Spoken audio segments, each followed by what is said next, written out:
Management by wandering around. The management by wandering around, MBWA, also management by walking around, refers to a style of business management which involves managers wandering around, in an unstructured manner, through the workplaces, at random, to check with employees, equipment, or on the status of ongoing work. The emphasis is on the word wandering as an unplanned movement within a workplace, rather than a plan where employees expect a visit from managers at more systematic, pre-approved or scheduled times.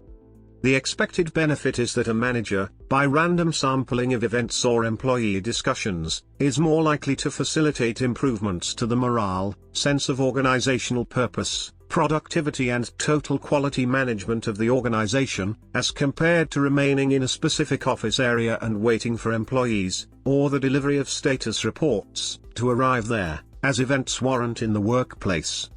Similarities. Management by wandering around is very similar to the Japanese Gemba walk method developed at Toyota. History.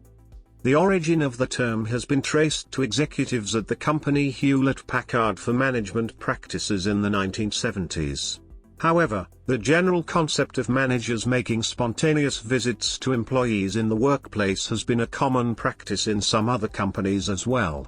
Also, the management consultants Tom Peters and Robert H. Waterman had used the term in their 1982 book In Search of Excellence, Lessons from America's Best-Run Companies.